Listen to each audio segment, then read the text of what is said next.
तर friend news अशी यायला लागली की मंडेला याच्यामध्ये ह्या 3 ते 6 कंपन्यांमध्ये चांगली मोमेंटम राहायचं प्रोबॅबिलिटी सगळ्यात जास्त आहे. तर काय होत असते की आपलं जे निफ्टी 50 आहे म्हणजे टोटल 50 कंपन्यांचा बंचचा ग्रुप आहे. तर ह्या 50 कंपन्यांना मेंटेन ठेवायचं काम कोणाचं आहे? NSEचं आहे.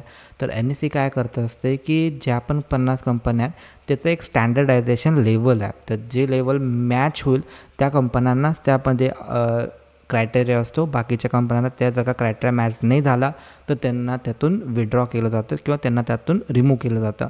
मग फॉर एक्झाम्पल सपोज काही कंपन्यांचा क्रायटेरिया मॅच झाला नाही आहे, त्यांना काढायचा आहे.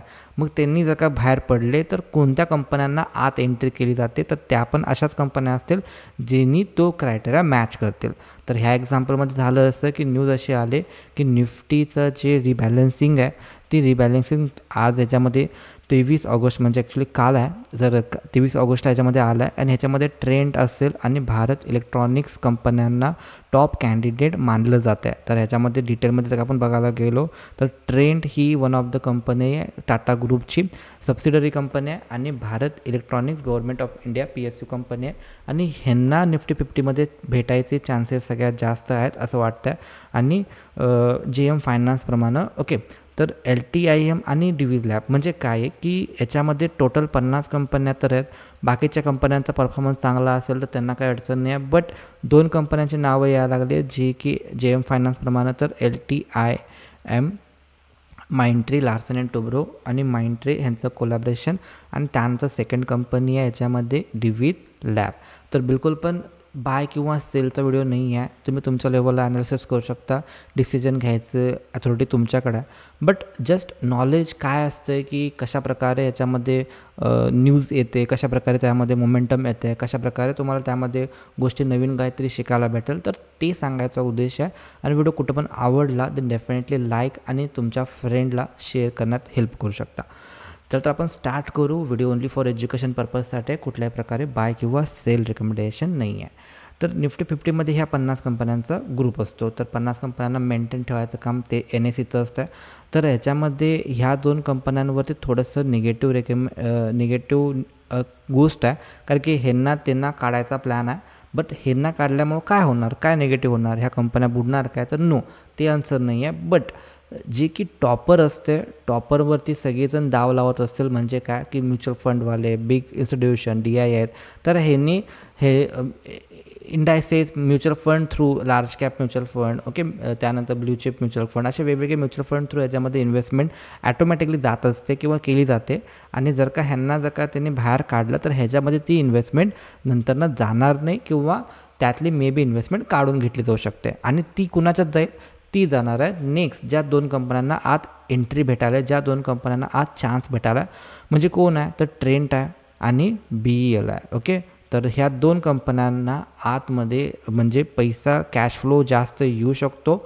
प्लस त्याच्यामध्ये येणाऱ्या डेजमध्ये जर का त्या कंपन्या निफ्टी 50चा पार्ट राहिले तर ह्याच्यामध्ये बिग अपॉर्च्युनिटी त्यांच्याजवळ आहे.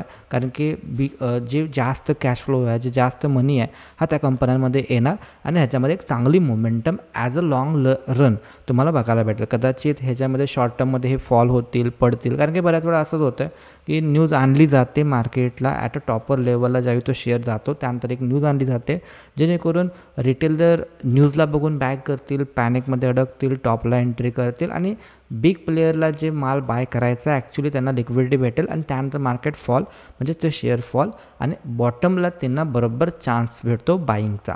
बट ह्या व्हिडिओमध्ये आपण असं नाही डिस्कस करत आहे की उद्याच्याला जाऊन तुम्ही बाय करा.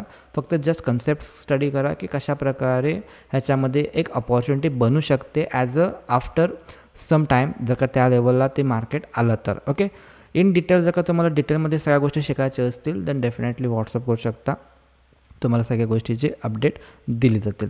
जर का आपण ह्याच्यामध्ये बघायला गेलो टोटल 4 कंपन्यांची नावं आहेत. ह्याच्यामध्ये थोडंशी न्यूज जर का आपण नीट बघायला गेलो तर ट्रेंड ही टाटा ग्रुपची सबसिडरी कंपनी आहे. भारत इलेक्ट्रॉनिक्स ही PSU कंपनी आहे. तर PSU कंपन्यांना पण निफ्टीमध्ये अपॉर्च्युनिटी भेटते.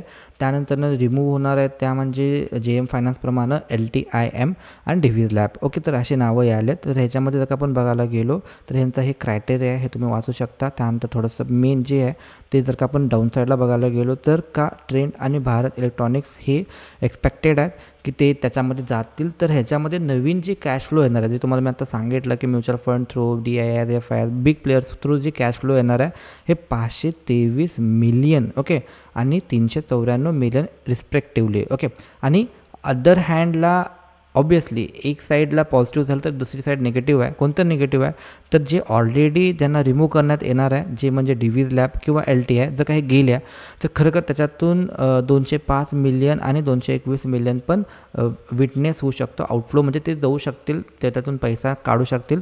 तर ह्या 2 कंपन्यांसाठी ते काय आहे तर ह्या 2 कंपन्यांसाठी ती न्यूज ती जी आहे ती थोडीशी खराब आहे. बट त्या लोकांसाठी पॉझिटिव्ह आहे जे ट्रेंड आणि BLचं आहेत. जर का तर थोडक्यात आपण BL आणि ट्रेंड जर का आपण चार्ट बघायला गेलो तर बाईंग किंवा सेलिंग रिकमेंडेशन जरा पण नाही आहे. बट तुम्ही जर का ह्याला जर का थोडक्यात बघायला गेला तर इथे एक टेक्निकली पॅटर्न तयार झाला आहे आणि कोणता पॅटर्न आहे आणि तो पॉझिटिव्ह आहे का निगेटिव्ह आहे जर का तुम्हाला कळला देन कमेंट करू शकता. बट आता जर का आपण बघायला गेलो तर ऑलरेडी चॉपी आहे. न्यूजमुळं मे बी कदाचित थोडंसं रिव्हर्सल, थोडंसं डाऊन साईड दोन्ही गोष्टी पॉसिबल आहेत.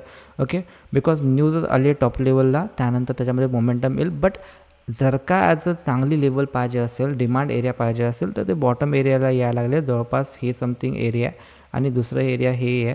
तर ह्याच्यामध्ये बिलकुल बाय सेल नाही आहे. बट ह्या एरियाला डिमांड एरिया चांगले आहेत आणि जर का त्या लेवलला आपल्याला रिव्हर्सल दिसले, पॉझिटिव्ह प्राइस ॲक्शन दिसले, देन ह्याच्यामध्ये 2 गोष्टी आहेत. एक तर ह्याच्यामध्ये न्यूज पण आहे, पॉझिटिव्ह न्यूज पण आहे, कॅश फ्लो पण येऊ शकतो आहे.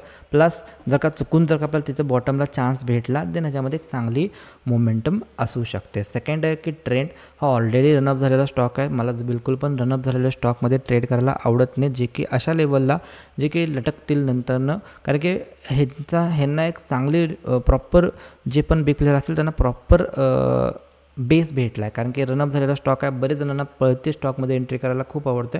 बट ह्याच्यामध्ये नंतरनं ट्रॅप होते, नंतरनं त्याच्यामध्ये आपल्याला थोडंसं नुकसान होण्यापेक्षा आत्ताच आपण बघितलेलं जरा चांगलं असते. ओके, बिग प्लेयर ह्याच्यामध्ये ज्यांना ही न्यूज पहिलाच माहिती असते किंवा ज्यांना ही न्यूज आधी ऑलरेडी कळालेली असते तर ह्यांचं हेवी प्रमाणात ह्याच्यामध्ये शॉपिंग ऑलरेडी झालेलं आहे, जी की आपल्याला इथं व्हॉल्यूम बेसला समजतं आहे. आणि इथून जर का आपण बघायला गेलो तर हे रॅली कंटिन्यू आला. तर ह्याच्यामध्ये इथं टॉपला ह्या न्यूजला बघून ॲक्ट करण्यापेक्षा जर का आपल्याला हे जे डबे काढलेत, डायरॉस बॉक्स काढले, तर ह्याच्यामध्ये जर का आपल्याला चांगल्या लेवलला भेटला आणि जर का पॉझिटिव्ह प्राइस ॲक्शन दिसलं तर ह्याच्यामध्ये एक चांगली अपॉर्च्युनिटी ह्या 2 शेअरला अपकमिंग जर्नीसाठी माझ्यासाठी स्पेसिफिकली आहे.